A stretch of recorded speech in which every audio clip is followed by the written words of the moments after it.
A voz do povo é a voz de Deus? Se for, Deus está mal. Deus teria desistido do povo? Olha, às vezes dá a impressão que sim. Deus é amor? Se ele for amor, ele é muito pouco. As redes sociais são a voz do povo? As redes sociais são a voz do povo tonto.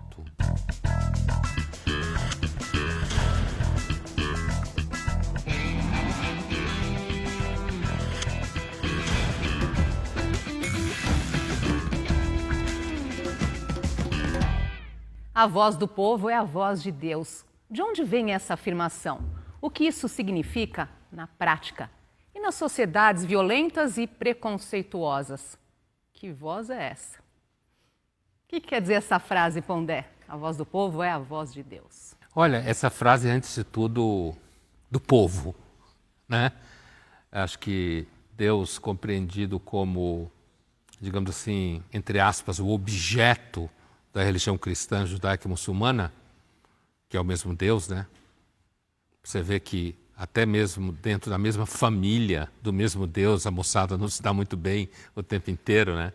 Mas assim, não tem muito pouco de teológico, apesar que a gente pode sim levar uma discussão teológica a partir daí. Mas a ideia é de que Deus se manifestaria pelo conhecimento popular, pelo que está estabelecido na opinião durante muito tempo, nos hábitos, nos costumes, e de que se o povo se manifesta de um lado, como o povo é muita gente, então se ele aponta para algum lado em alguma coisa, então talvez isso o povo tenha razão. No fundo, a ideia de que a voz do povo é a voz de Deus é querer dizer que o povo tem razão. E tem razão e de que há algo bom também na voz do povo? Nos faz pensar isso também? Total, né? Porque Deus é esse Deus que está no cristianismo, no judaísmo, no islamismo, apesar que o cristianismo é aquele que estressa mais esse aspecto, é a ideia de que Deus é bom, né? Mesmo quando ele não parece. Então, Deus até a gente pode olhar e dizer assim, a partir de textos bíblicos, no caso do judaísmo e do cristianismo do Antigo Testamento, que às vezes Deus pode não parecer bom, mas depois ele parece, você entende por que ele fez aquilo. Já o povo, acho mais difícil ainda essa ideia de achar que o povo é bom. Depois vai aparecer o que foi de bom que o povo fez. Então, acho que entre Deus e o povo, Deus ainda está melhor. Mas às vezes isso pode ser usado para justificar atitudes, não? Toda afirmação religiosa, ela serve para justificar coisas que a gente pode dizer que circulam pela ordem do poder. Toda afirmação religiosa. E seguramente desde a pré-história, né? No sentido de quem fosse xamã, quem estava em contato com divindades, sei lá o que for. Porque o sobrenatural é muito poderoso. Então, se você diz que o sobrenatural, no caso Deus, tradição abraâmica, se manifesta na vontade do povo, veja que essa ideia de vontade do povo, ela vai deslizando para a política, né? Dizer que a vontade dele é X e se manifesta pelo povo, significa dizer que a manifestação do povo está justificada, porque é a vontade de Deus. Então, quando a gente fala de religião, como religião muito poderosa, como a história e a pré-história nos mostra, está em jogo sempre o poder mesmo. O economista Adam Smith citou em sua obra A Riqueza das Nações como atitudes individuais podem gerar benefícios coletivos, mesmo sem intenção. Qual a relação, Pondé, então, dessa frase que nós estamos colocando aqui, a voz do povo, a voz de Deus, como detentora de uma sabedoria que não existe individualmente? Na realidade, o Adam Smith ele está pensando num conceito bastante original e que depois vai fazer carreira, que é a ideia de que existe um conhecimento que é fruto da interação entre os conhecimentos individuais, que quando postos em interação social, produz uma espécie de consciência, entre aspas, que ninguém tem individualmente, mas que coletivamente acontece. O Adam Smith, na realidade, quando ele fala isso, ele está mais perto da noção de economia de mercado. Não é à toa, é Adam Smith, Riqueza das Nações, que ele chamava de sociedade comercial. É a ideia de que o comportamento dos indivíduos numa escala coletiva do mercado indica tendências do que pode acontecer, do que pode se comprar, para onde vai a riqueza, e que existe um conhecimento, aí é o contrário, mas é a mesma coisa. existe um conhecimento espalhado pela sociedade que nenhum teórico consegue, no seu gabinete, dizer o que é, certo? Só as pessoas em ação. Se você resolve tabelar preços, você interfere no conhecimento que a pessoa que está lá fazendo compra todo dia tem, certo? E quando você faz isso, você esculhamba a economia. Porque aqueles que acreditam nesse princípio do Adam Smith entendem que essas pessoas espalhadas, elas têm um tipo de conhecimento que nenhum teórico pode ter lendo livros, dizendo o que elas devem fazer. Não, elas ali na feira, no supermercado, elas têm uma interação com o mercado como um todo e tomam decisões que impactam o próprio processo do mercado. Se eu tabelo os preços, eu venho de fora dizendo, não, tal coisa deve custar R$30, porque é o justo. Quando na realidade o custo disso é o resultado da interação entre oferta e demanda. E quem tem que tomar essas decisões é a pessoa lá na ponta, que aí vai mostrar, o preço vai subir ou vai descer, a partir da intenção dessas pessoas. Não é tão bem assim, tão lindo assim, mas do ponto de vista do conhecimento é um princípio muito interessante. No Brasil, o Tribunal do Júri é formado por cidadãos comuns que julgam determinados tipos de crime. Quem decide é o povo. Por isso é também chamado de júri popular. Sobre esse assunto, nós ouvimos o advogado criminalista Caio Ferrares. O que é o Tribunal do Júri? O Tribunal do Júri está previsto na nossa Constituição Federal, no artigo 5º, então a cláusula pétrea. Nesse artigo da Constituição Federal, o Constituinte estabelece ali, reconhece o Instituto do Tribunal do Júri, com alguns princípios e principalmente estabelecendo a competência do tribunal para o julgamento de crimes dolosos contra a vida. Quando falamos de crimes dolosos contra a vida, são crimes em que o réu, o agente, almeja de maneira livre e consciente ceifar a vida da vítima. Então, por exemplo, um homicídio, um induzimento ao suicídio, um infanticídio, o aborto, são todos crimes que de maneira livre e consciente se almeja o resultado morte. Ele é composto de duas fases. A primeira fase, em que o juiz avalia se há elementos suficientes para submeter aquele réu ao tribunal do júri. Essa primeira fase é conduzida pelo juiz togado. Havendo uma resposta positiva de que há elementos suficientes para mandar o réu a júri, no júri popular, 7 pessoas que são extraídas de uma lista maior, em que defesa e acusação também podem fazer as suas recusas, né, aos jurados. 7 pessoas que vão ser as responsáveis por avaliar o mérito da acusação, ou seja, se aquela pessoa ela é culpada ou inocente, o que a gente chama de veredito. Esse veredito ele é tomado sempre por maioria. O veredito ele é soberano, ou seja, o juiz togado, nem o tribunal ou os tribunais superiores podem alterar o mérito do julgamento. O que se pode é fazer a dosagem de pena e, eventualmente, diante de uma nulidade, né, fazer com que o julgamento do júri volte para trás e seja realizado um novo, mas nunca a alteração do resultado. O resultado, o veredito dos jurados, ele é soberano. Se ele é soberano, ele é a voz de Deus, né? Quer dizer, essa é a analogia clara. E não é só no Brasil, né? Isso daí. Tem formas diferentes de atuar. Eu já ouvi dizer que no Brasil tem muito menos júri assim do que nos Estados Unidos, né? Mas pouco importa. O fato é que o princípio é que você pega pessoas idôneas, elas vão escutar, acompanhar as provas do que aconteceu, do que não aconteceu, e elas vão decidir. Não é muito diferente do que você me perguntou antes, certo? De que você pega um punhado de pessoas e você vai dar a essas pessoas o poder praticamente absoluto de dizer se aquele sujeito é inocente ou culpado. Porque eu suponho que está depositado nos seres humanos uma capacidade cognitiva quando não tem nenhum interesse envolvido, por isso ele não pode estar envolvido com o caso, o jurado, quando não há nenhum interesse envolvido, os seres humanos têm a capacidade cognitiva de escutar e avaliar racionalmente aquilo que está escutando.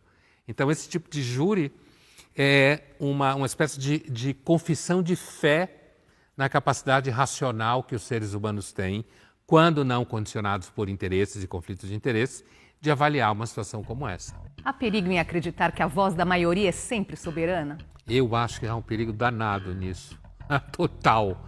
Mas é uma questão ambígua, complexa, porque a democracia está assentada na crença de que, pelo menos a democracia brasileira, está assentada na crença que a voz da maioria manifestada no voto, ou manifesta no voto, significa que ela está certa. É claro que qualquer pessoa que analise a partir da ciência política entende que isso não significa que ela está certa. Significa simplesmente que a democracia é um regime de quantidades, certo? Então, quem tem maior quantidade de votos recebe a soberania popular. É claro que lá no fundo tem a tese de que se as pessoas se manifestaram nesse sentido, alguém pode achar que elas têm razão. Mas isso não é sempre assim. Aqueles 3 autores, Madison, Hamilton e Jay, que no final do 18, nos Estados Unidos, escreveram uma série de papers, de artigos, em que eles lá desconfiam muito do efeito rebanho da maioria. Eles são responsáveis, em alguma medida, pela criação do colégio eleitoral americano e pela criação de uma eleição para presidente indireta. Você vota no delegado, o delegado vota no presidente. Para proteger a eleição do cargo mais poderoso da nação dos efeitos rebanhos. A maioria vai atrás de qualquer coisa. A gente sabe disso. Se Deus fala por intermédio do povo, que voz é essa que faz barulho em sociedades preconceituosas e violentas?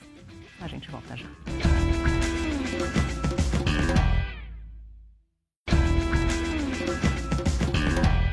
Voltamos a conversar sobre a conhecida frase: a voz do povo é a voz de Deus. Será?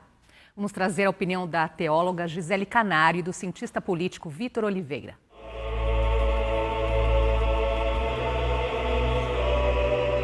Não, a voz do povo não é a voz de Deus. Essa ideia da voz do povo, inclusive é um termo em latim, né? Vox populi, vox dei, é um termo que surgiu na Idade Média. Na verdade, foi o Alcuino de York. Ele escreveu uma carta para Carlos Magno, alertando da ideia de que a voz do povo, naquele momento, ela poderia ser prejudicial, que ela estaria mais no auge, que ela evocaria justiça, evocaria poder e que nem sempre estava condizente, né, com a prática governamental da época.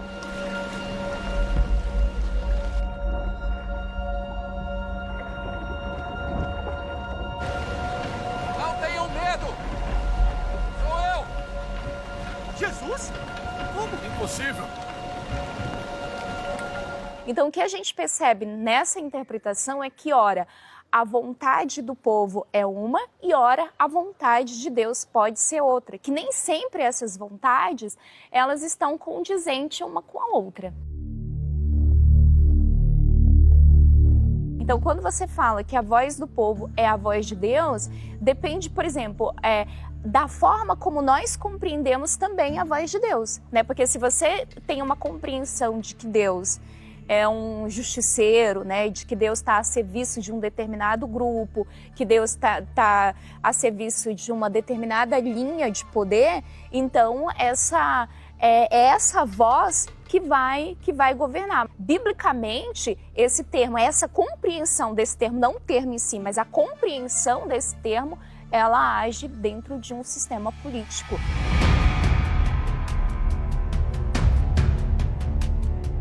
A ideia de democracia, ou alguma das ideias de democracia, tem a ver com a soberania da voz do que seria esse povo. A grande dificuldade está na operacionalização do que é esse povo e do que é essa soberania. Se a gente pensar, por exemplo, que uma das coisas que a gente mais associa à democracia é a ideia do sufrágio. E esse sufrágio, o que é o direito de votar e ser votado? Até outro dia, a nossa ideia do povo numa democracia ainda era muito limitada. E hoje em dia mesmo, né, quando a gente pensa no que é o povo exercer o poder, que é o povo ser soberano, e a gente olha para o Congresso Nacional e vê que as pessoas que participam das decisões não necessariamente são parecidas com aquilo que a gente considera o povo brasileiro, eleição vai, eleição vem, dá a impressão que a cara das pessoas que nos governam é mais ou menos a mesma. E mais importante, não só a cara, algumas ideias também são sempre as mesmas. O que dá para falar é que esses recortes autoritários na nossa história política fazem com que a gente tenha uma limitação muito grande do exercício dessa soberania. Então, o povo é soberano? É e não é também.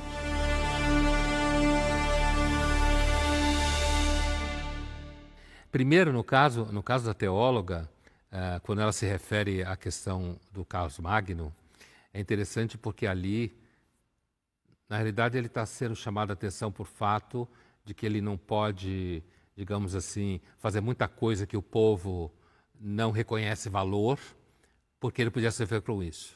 E tem um detalhe no Carlos Magno, né? O Carlos Magno, ele se via como herdeiro do Império Romano. Império Romano cristão, cristianizado, óbvio. E, portanto, ele cria as bases daquilo que vai durar muito tempo, chamado Sacro Império Romano do Ocidente. E ele está lá por volta do século VIII, por aí, a família dele ainda segue século IX e tal, mas como ele tinha essa intenção de unificação da Europa sob a sua tutela, digamos assim, isso implica que você deve tomar cuidado com o que as pessoas pensam ou querem ou se manifestam, porque essa manifestação pode produzir fragmentação social, o que era a Europa nesse período e antes, pura fragmentação. Só para complementar o que a Gisele citou, né? Ela citou a carta a Carlos Magno, em que o abade escreve que a voz do povo era mais parecida com a voz da loucura do que com a sabedoria divina. Errado não está, né, Ponder? Bom, você vê que os grandes intelectuais da Idade Média já sabiam que, às vezes, há uma enorme idealização nessa tal ideia de que o povo sabe o que quer. É uma frase completamente sem sentido, né? Complicadíssima dizer que o povo sabe o que quer. O povo, inclusive começando porque o povo pode ser uma abstração, né? Como disse o cientista social, né? Que às vezes não é muito fácil se aferir o que é o povo, nem o que o povo quer, digamos assim. O voto é o método, mas se você põe em dúvida o processo de votação, você já pôs em dúvida o processo oficial através do qual você consegue detectar a voz do povo. Porque a voz do povo você não tem relação direta com ela. Nem se sair quebrando tudo na Paulista. Porque tem um monte de povo que não está na Paulista que não concorda. Que tem que quebrar tudo na Paulista. Certo? Então, essa frase é uma abstração, ela tem um profundo efeito retórico. Na democracia, ela está meio que organizada na expectativa de que o povo estabelece um controle sobre os soberanos, porque o soberano é ele. Mas, bem como disse o cientista político, isso é uma coisa que funciona mais ou menos, em um lugar funciona melhor que o outro, mas é o melhor sistema que a gente conhece. Se você pegar o caso do Velho Testamento, a Bíblia hebraica, como os judeus falam, grande parte dela é Deus falando com os caras lá, profeta, não sei o quê, dizendo: esse povo está errado. É o tempo inteiro. Deus falando: não é por aí não, vocês estão fazendo tudo errado. Então ali é muito difícil dizer que a voz do povo é a voz de Deus. E pensando ainda nessa questão das eleições, não é a voz das urnas, é a voz do povo. Se eu ganho, é a voz de Deus. Se eu perco, é a voz do diabo, do adversário. Isso acontece toda hora, né? Ainda que alguém não diga, não, foi a voz do adversário que ganhou a eleição, mas está na moda a gente querer pôr em dúvida, né? Para você poder, por exemplo, pôr em dúvida um processo eleitoral, você precisa ter, dentro de um país, você precisa ter instituições, inclusive internacionais, com credibilidade para dizer: não funcionou, nós avaliamos as atas, o processo, isso não foi o resultado certo, certo? Então, assim, para você conseguir dizer com certeza o resultado da eleição de fato, o povo se manifestou nesse sentido, é difícil, porque alguém pode ter roubado no jogo. Como está na moda a gente achar que sim. Vou trazer um outro exemplo aqui, Pondé. A 10ª Pesquisa Nacional de Violência contra a Mulher mostrou que 68% das brasileiras têm uma amiga, familiar ou conhecida que já sofreu violência doméstica. Pelo 15º ano consecutivo, o Brasil é o país que mais mata pessoas trans no mundo. O registro de denúncias sobre intolerância religiosa feitas ao Disque 100, um serviço do governo, aumentou 64,5% entre 2022 e 2023. Se Deus fala por meio da voz do povo em sociedades onde reina aí intolerância, preconceito, violência, que Deus é esse? O olhar crítico sobre esse fenômeno, o exemplo que você traz, é um exemplo específico do nosso tempo, as estatísticas e tudo mais, mas isso é o exemplo básico do que desde o iluminismo francês os anticlericais traziam. Os filósofos iluministas contra a igreja anticlerical e contra a religião em geral. É a afirmação de que a religião, no caso da França, berço desse iluminismo mais famoso, católica, no caso, a Igreja Católica, era a ideia de que a Igreja Católica compactuava com a violência. Você estava dando um exemplo de violência contra a mulher, contra a trans, mas a violência também existe contra homens, contra crianças, contra todo tipo de população. Né? Eu não sei quem é que morre mais ou quem morre menos. Mas se você vai desde o século XVIII, esse argumento que você usa está na base do anticlericalismo francês, iluminista, de que a religião acaba justificando atos violentos de pessoas contra outras pessoas e que, portanto, a igreja não pode compactuar com isso. Ela tem que ser contra. Então, se eu acredito que a voz do povo é a voz de Deus, e tem um monte de povo matando mulheres e trans, como você disse, então esse Deus está errado. Aí o que faz os ministros religiosos, inteligentes e de boa formação? Não, nós não temos nada a ver com isso. Não é Deus que está mandando fazer isso. E aí fazem a crítica social. Coisa que os profetas faziam já no Velho Testamento. Quando eu disse Deus ficava falando com os profetas, não vai por aí, não está errado. Né? Então, o trabalho dos profetas era justamente dizer, olha, vocês estão errados. Que nem ficava matando bicho. Deus não quer isso não, viu? Deus quer que você cuide de órfão e de viúva, tá? É isso que Deus quer. Então, não é para ficar matando bicho para ele não, tá? Isso não basta. Para uns, a voz de Deus é conservadora, para outros, progressista. Faz sentido ter um Deus partidário? Olha, no alto da teologia, não. Mas, como bem disse nossa teóloga, essa ideia de voz do povo é a voz de Deus é eminentemente um juízo político. Né? Tanto é que quando você fala a voz é conservadora ou a voz é progressista, são adjetivos políticos. Dentro do debate político, como tudo mais no debate político, principalmente nos últimos tempos, você não encontra nenhuma racionalidade. Se eu fosse enunciar algum tipo de juízo teológico, eu diria que Deus não tem nada a ver com isso. Certo? Claro que eu estou fazendo um juízo teológico. Esse conflito é um conflito político, mas que ele sim deita raízes profundas na fé. Porque se eu estou no campo progressista, eu entendo que é impossível o Deus conservador fazer sentido. Se eu estou no campo conservador, eu acho que é impossível acreditar que, por exemplo, Jesus Cristo bancaria alguma coisa que o progressista fala e vice-versa. Então Deus está sendo tragado pela polarização. Nem Deus resiste à polarização. E daqui a pouco, qual a ligação da frase a voz do povo é a voz de Deus com as religiões? Não saia daí.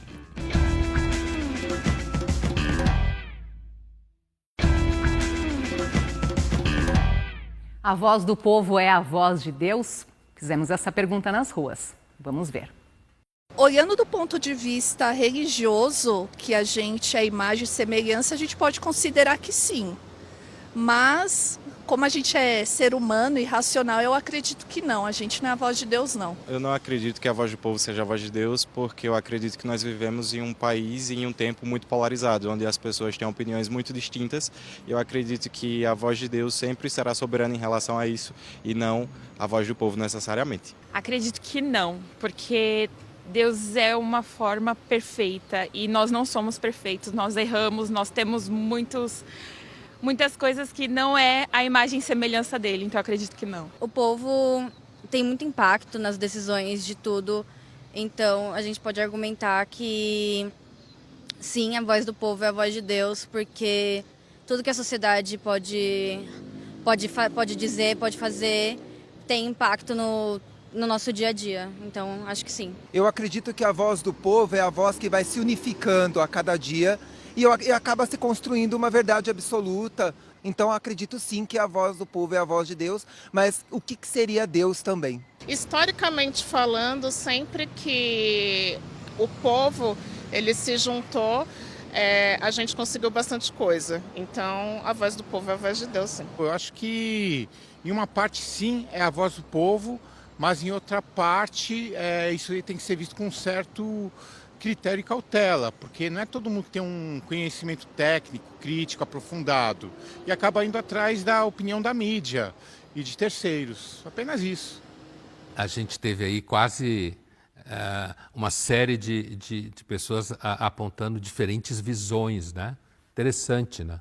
Assim, primeiro a ideia de que o impacto que as pessoas têm quando estão muito juntas, o povo, grosso modo, é um impacto tão grande na sociedade, aquela menina falou, que a gente até pode fazer uma analogia dizendo que é a voz de Deus, porque tem força, né?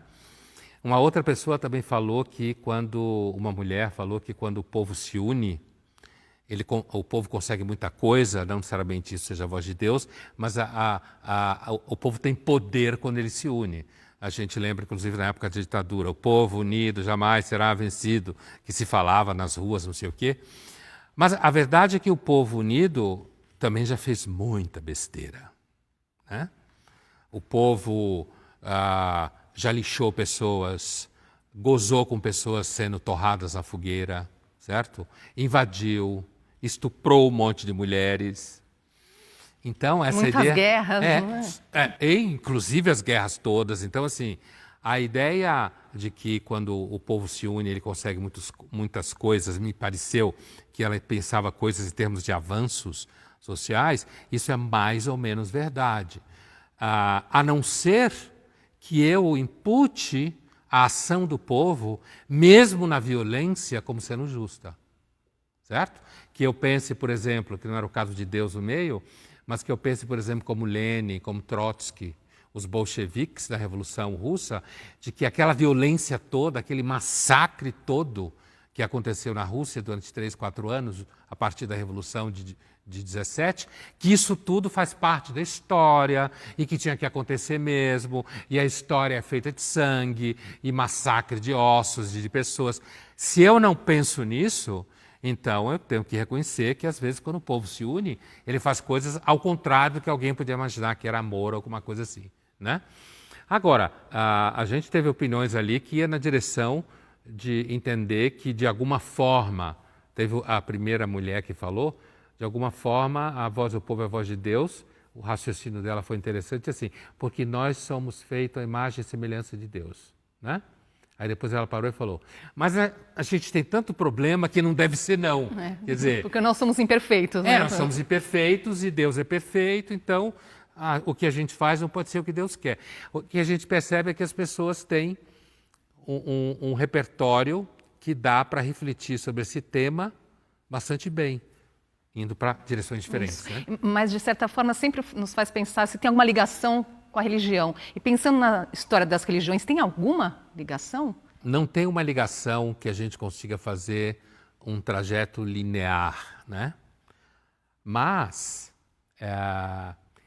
mesmo se você pensar, por exemplo, no Egito, em que períodos se assumia que o faraó era Deus, ou mesmo em Roma, quando alguns imperadores quiseram dizer que eram deuses, mesmo no período medieval, como o próprio Carlos Magno, que a gente falou hoje no começo do programa, que cacifa a ideia que vai durar um tempo na Europa, de que eu sou imperador, eu sou rei porque Deus quer, né? Então, assim, durante muito tempo, pelo menos do lado de cá do Ocidente, a voz de Deus não se manifestou pela voz do povo. A voz de Deus se manifestou por pessoas especiais, digamos assim, né? Isso fura a bolha das religiões abraâmicas e vai parar em qualquer sacerdote xamânico que está em contato com o sobrenatural e com as divindades. Então, na verdade, as divindades e Deus, o Deus do lado de cá do planeta, digamos assim, grosso modo, se manifesta normalmente através de pessoas especiais. São pessoas iluminadas, né? Profetas, sacerdotes, xamãs, o que a gente queira chamar. Como são eleitos, então? São eleitas. São eleitas. E como são eleitas essas pessoas especiais? Então, elas são, supostamente, na teoria, elas são eleitas porque os deuses escolheram ela, Deus os escolheu, como no caso dos profetas bíblicos e tal.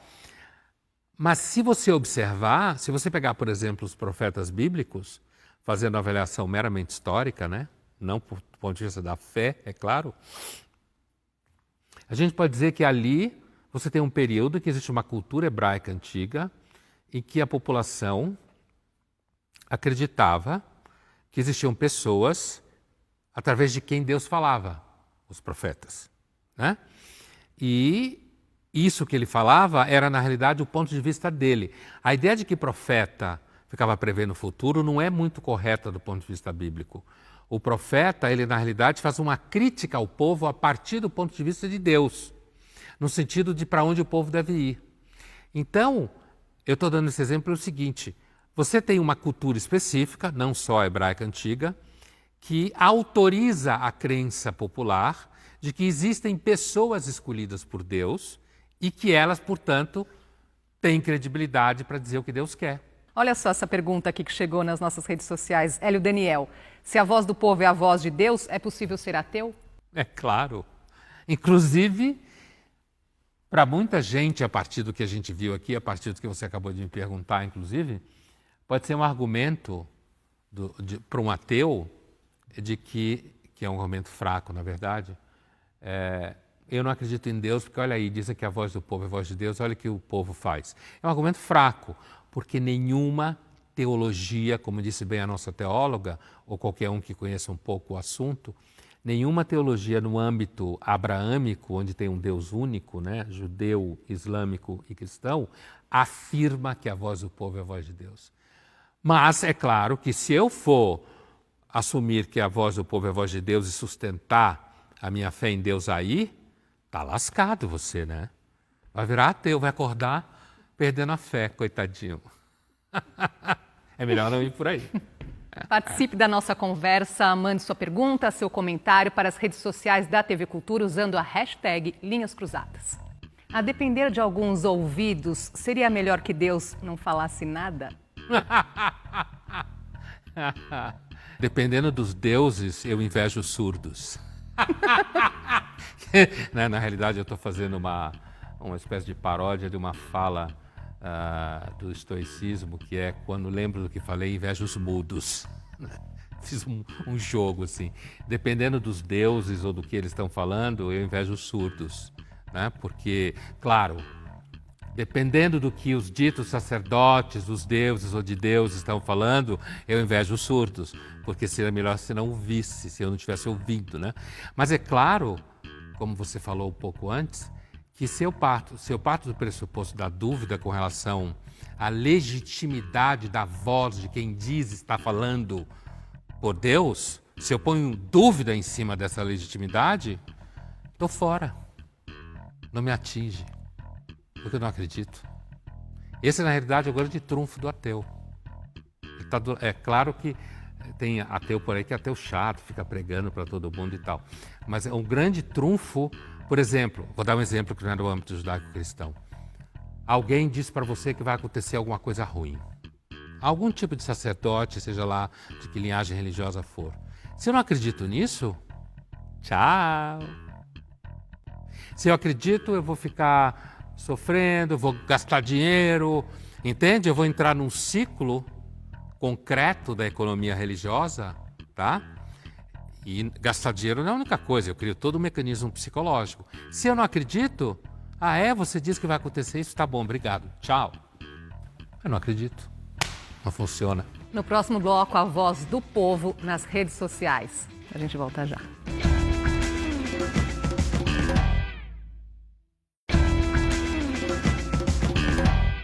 Voltamos a conversar sobre a máxima: a voz do povo é a voz de Deus. Pensando agora na internet e nas redes sociais. Se o povo está nas redes sociais e a voz de Deus estaria lá, que Deus é esse, Pondé? Como é que ele estaria se comportando? É evidente que na internet e nas redes sociais tem todo tipo de coisa, de diferentes qualidades, certo? Antes que alguém fale, não, isso, não, como se fosse uma grande descoberta, é óbvio que nas redes sociais e na internet tem coisa de qualidade, ampliou a acessibilidade do conhecimento, distribuiu melhor a informação, pela capilaridade, isso tudo é muito óbvio, né? Dito isso, para ficar claro que a gente sabe o óbvio, né? A ideia de que se Deus estaria falando pelas redes sociais e as redes sociais parecem ter um gosto especial por coisas escatológicas, violentas, né? Você consegue engajar com todo tipo de porcaria, você consegue engajar com informação de má qualidade, que se diz de boa qualidade. Você tem na internet todo tipo de conteúdo que, na realidade, faz com que as pessoas entendam a vida de uma forma extremamente simplificada e, portanto, distante de algum tipo de conhecimento que vale a pena. Resumo da ópera. Se o povo está falando na internet e nas redes sociais e a voz do povo é a voz de Deus, Deus está mal, está tonto, que nem o povo. As redes sociais abrem espaço para diversas vozes. Mas será que elas abrem horizontes ou reforçam crenças? Sobre esse assunto, nós ouvimos o professor e consultor de comunicação política, Marcelo Vitorino. A voz das pessoas está, de fato, nas redes sociais. Mas isso não quer dizer que a voz de todos estejam nos mesmos lugares, com a mesma intensidade e ao mesmo tempo. É preciso ficar atento até ao tipo de rede social para saber qual pessoa ou quais grupos estão se manifestando. O TikTok, por exemplo, tem a voz dos mais jovens. O Instagram, ele tem a voz dos mais adultos. O Facebook, ele trata, inclusive, do público bem mais maduro e até distante das capitais.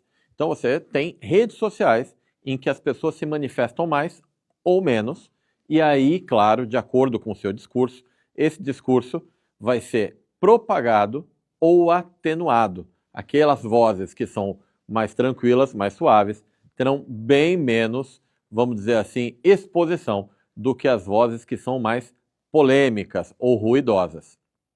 Quanto mais os algoritmos orgânicos expõem apenas conteúdos que as pessoas gostam nas suas redes, mais o discurso fica reduzido a um pequeno trecho. Então, você tem uma influência, de fato, sim, das redes sociais no discurso popular, na voz das pessoas, mas ela geralmente é para reforçar crenças que essas pessoas já tinham antes daquele discurso. Porque a plataforma, ou as plataformas, acabam sempre mostrando para as pessoas mais daquilo que elas já querem saber. Portanto, não há uma mudança de ideia baseada numa exposição de rede social. Geralmente o que há é uma intensificação das próprias crenças. Eu acho que esse comportamento do ser humano é pré-redes sociais. O ser humano sempre gostou de ouvir o que ele gosta. Sempre foi assim. Né? Sempre gostou de ouvir o reforço daquilo que ele já pensa. Em política, então. Né? Então, eu não acho que dá para pôr, digamos, entre aspas, a culpa disso nas redes sociais. O que as redes sociais causam, de fato, é esse processo em escala gigantesca. Né?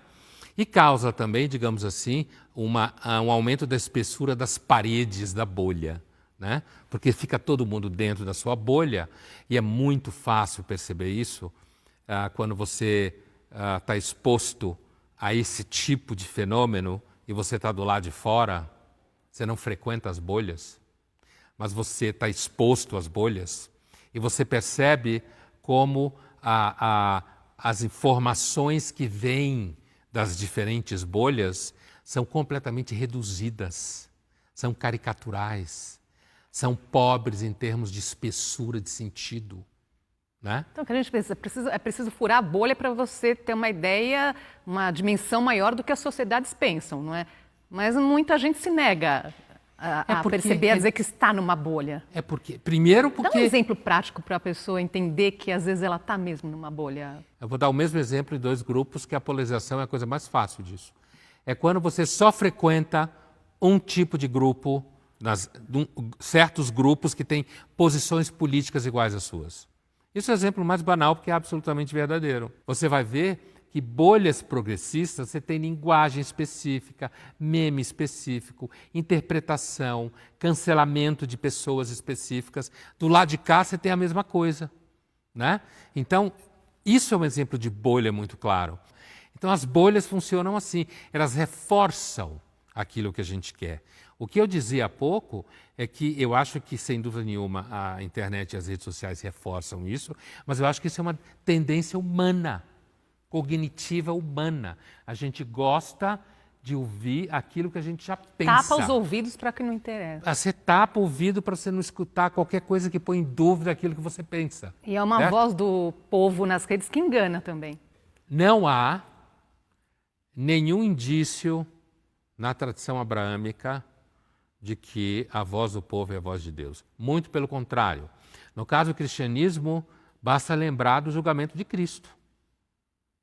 O que o povo que estava assistindo ali escolhe? É claro que existem interpretações do âmbito judaico, que Barrabás é um herói político, eu não estou entrando nessa questão, que de fato era para o povo na época, né?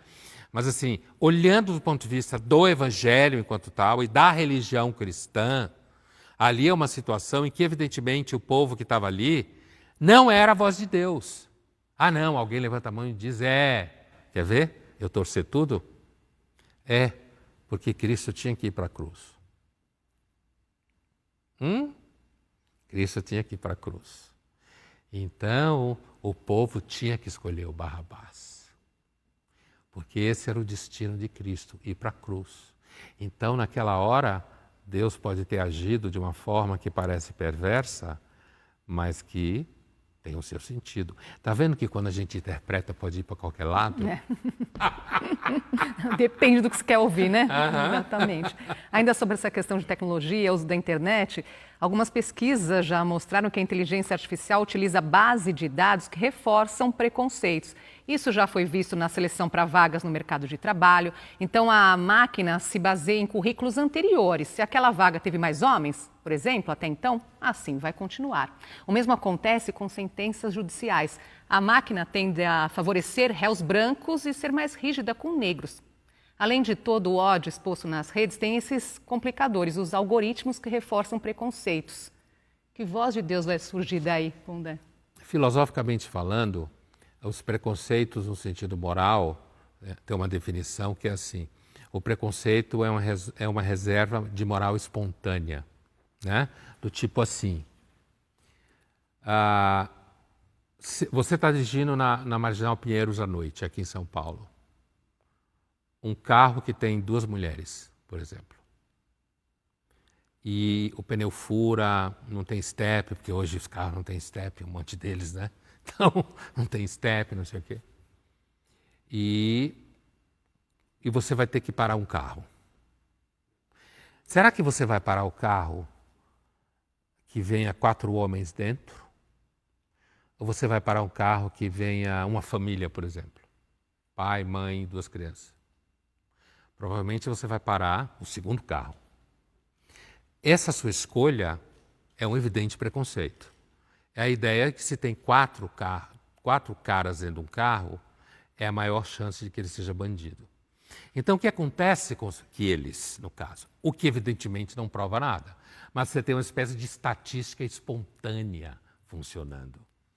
Então, o que eu quero dizer com isso é o seguinte, não há dúvida que a inteligência artificial tende a reproduzir, a repetir preconceitos. E isso já foi estabelecido em alguns testes, né? E provavelmente vai continuar funcionando assim, né? Agora, se ela se alimenta das opiniões que são espalhadas pela rede, inclusive... Enquanto não houver mudança nessas opiniões, não vai haver mudança no que ela colhe, né? como informação. Mas o fato é que o mecanismo de preconceito, para além do que a gente, quando está criticando o preconceito contra um grupo X, ele é provavelmente um mecanismo profundo na espécie humana, evolucionário, no sentido de quando a mãe fala para uma criança, Não fale com estranhos. Certo? Por quê? Porque você não conhece a pessoa.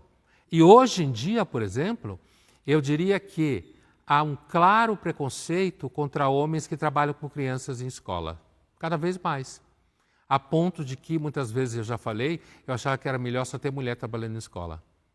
Por quê? Porque há um claro preconceito contra homens que trabalham com crianças. É só que como esse preconceito não entra em conflito com a opinião comum das pessoas que fazem críticas, ele não aparece. Mas é um preconceito. Também alguém vai dizer, está em cima de estatísticas, tá?